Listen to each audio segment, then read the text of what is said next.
अस्सलाम वालेकुम friends, welcome back to Top Smarties. Drama serial Intiha, जहां पर ज़ैनब की मां ने ये शर्त रखी थी कि वो अपनी बेटी का अलग घर चाहती है तभी रुखसती देगी। तो यहाँ पर नवीद भी अपनी सास से दो टोक बात करने आ गया कि आपने ये क्या शर्त रखी। ज़ैनब, मेरी जिम्मेदारी होगी रुखसती के बाद, आपको उसकी टेंशन लेने की ज़रूरत नहीं। आपने मेरी माँ से ये सब कुछ कहा, वो तो बहुत परेशान हो गई, वो तो हम सबको जोड़ कर रखना चाहती थी, लेकिन आप हमें दरारें डाल रही हैं। प्लीज़ ऐसा मत कीजिए। अब यहाँ पर ज़ैनब की मां का फैसला तो अटल है, इसलिए नवीद यहाँ से मायूसी वापस लौटा। तो दूसरी तरफ नवीद की मां अब ज़ैनब को घर बुलाती है, उसे प्यार से समझाती है कि रिश्ते इस तरह से नहीं तोड़े जाते। तो यहाँ पर अब ज़ैनब को समझ आ ही गई, इसलिए वो हामी भरती है कि वो ये रुखसती ज़रूर करेगी। तभी तो शादी की तैयारियाँ शुरू हो चुकी हैं।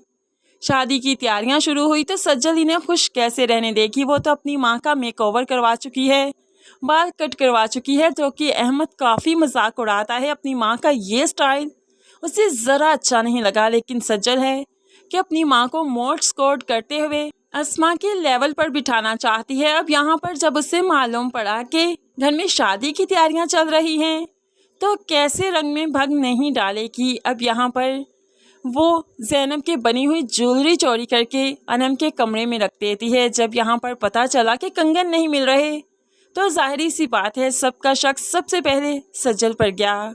सज्जल के कमरे की आकर तलाशी ली गई तो सज्जल काफ़ी हंगामा करती है कि मेरे कमरे की तलाशी क्यों ले गई, मेरा क्या कसूर है, मैं तो साइड पर नहीं गई। हो सकता है आपकी बेटी को ज़रूरत होगी, अनम भी तो लड़की है ना, उसे भी तो कुछ अच्छा लग सकता है, वो भी तो उठा सकती है ना। आप लोगों ने अगर मेरे कमरे की तलाशी ली तो अनम के कमरे की भी लेनी चाहिए। यहाँ पर कोई भी राजी नहीं कि अनम के कमरे की तलाशी दी जाएगी, पागल तो नहीं हो गई।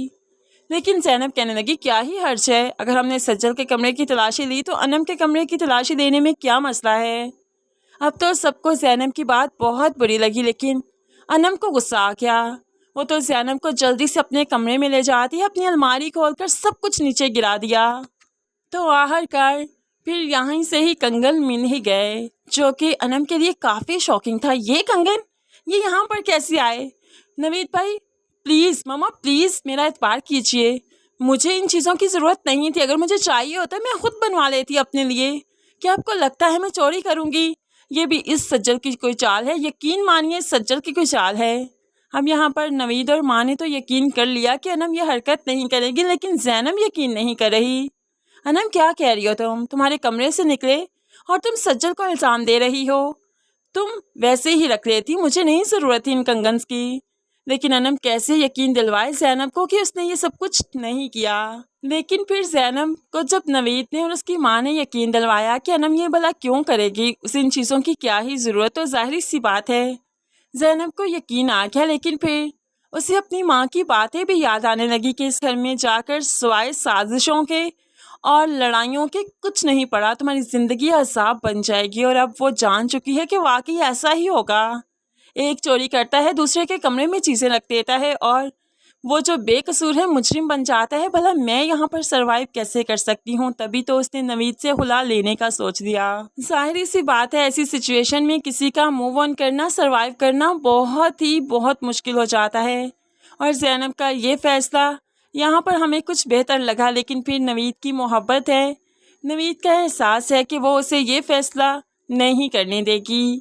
ज़ैनब और नवीद की शादी हो जाएगी, हुला तो नहीं होगी। और दूसरी तरफ अनम और फ़ाहद की भी शादी हो जाएगी। सज्जल जो हाथ मलती रह जाएगी, लेकिन बाद में साजिशें करती ही रहेगी और इनकी ज़िंदगियों में इनको खून के आंसू रुलाती ही रहेगी।